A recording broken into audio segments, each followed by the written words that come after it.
Dual Cultivation, WN, Chapter 27. The Jade Slip Beside the Pillow. Su Yang gazed at the stars from the roof of his house, his expression emitting melancholy.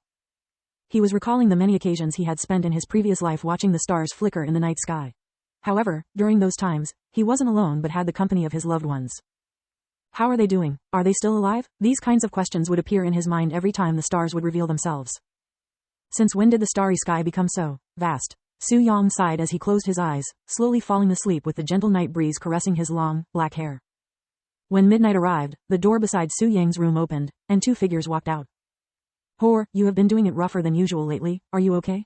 Meng Jia asked Tang Hu, who looked like he had something on his mind, in a worried tone. Tang Hu smiled bitterly and said, "Don't worry about it, it's nothing much. I have just been feeling a bit ill as of lately."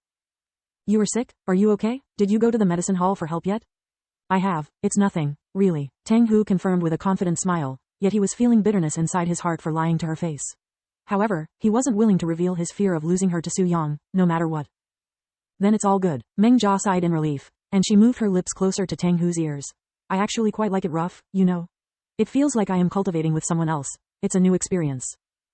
Meng Jia chuckled sheepishly, causing the bitterness in Tang Hu's heart to deepen, turning into a sharp pain. Meng Jia gently kissed Tang Hu on the lips before disappearing under the night sky. Tang Hu stood there looking dazed. After a long while, he turned to look at Su Yang's room with many complex emotions flashing through his eyes. He sighed deeply a short moment later, feeling even worse than before. Never in his life would he have expected to feel such jealousy and fear towards Su Yang, someone he considered to be nothing more than a beautiful object in a walking display. When Tang Hu first met Su Yang 1 year ago, he was jealous of his superior looks. However, when he learned of Su Yang's mental condition, Tang Hu was nearly overwhelmed with great joy, happy that Su Yang wasn't a threat to him or anybody else within the sect, and that he was just a beautiful sword with no real sharpness to become a threat to anyone. "This is heaven's punishment to me for laughing at another's misfortune?" he sighed again. It was at this moment the door to Su Yang's room opened, and a beautiful lady in green robes walked out in a limping manner, her robes wrinkled and loose, looking like she had been recently assaulted. The instant Tang Hu noticed her green robes, as though there was an earthquake, his heart trembled. "An inner court disciple?" he cried inside his heart, feeling an urge to cry out loud. Su Yang, that bastard actually managed to touch an inner court disciple, too? "Wait, she's crying?" Tang Hu noticed the tears in corner of Li Xiaomo's eyes. "Are you okay?" he asked her out of concern. However, Li Xiaomo did not even glance at him and stormed out the front door, quickly disappearing from his sight. After she left, Tang Hu turned to look inside Su Yang's room with a frown. "Su Yang, how dare you take advantage of her when the sect forbids forcing?" Halfway through his angry sentence, Tang Hu's eyes widened with surprise and puzzlement. He's not here?"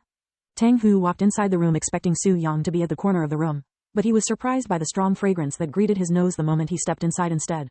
He felt as though he had walked into a garden full of flowers, each emitting their own unique scent. Then he noticed the wrinkled bed in plain sight. It was soaking wet, almost as though someone had poured a few buckets of water over it. Even the walls were wet, looking as though it had been sprayed with water. What the hell happened here? Did a water pipe break in here?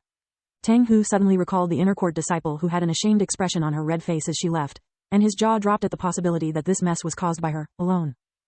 However, since she was an inner court disciple, Tang Hu didn't dare to disrespect her too much by going overboard with his imaginations. "I should really request for a new roommate. This Su Yang is nothing but bad influence. Just being in the same house as him makes me feel as though my existence is slowly getting consumed." Tang Hu sighed as he went back into his room to pack his things. Su Yang's eyes opened the instant the sun peeked from behind the mountain range. Jumping off the roof, he went back into the house, and the first thing he noticed was the door to his room being wide open. When he walked into his room, he was dumbfounded by the distinct smell that was so strong it made his nose twitch. "She really used this room to the fullest without being humble to the owner, huh?" he mumbled to himself. He then noticed the jade slip sitting beside his pillow. When he looked through the contents of the jade slip, he was pleasantly surprised to find over 2,000 premium points alongside a note inside. "You were this rich, yet you had to confront me in such a manner." Su Yang sighed, feeling as though his understanding for mortals were quickly disappearing. Su Yang quickly went through the contents of the note left behind by Li Xiaomo, and he couldn't help but smile after finishing it. "At least you're not totally unreasonable." He moved the premium points from the jade slip to his own before destroying the note. "Your proposal, I shall accept it without being humble."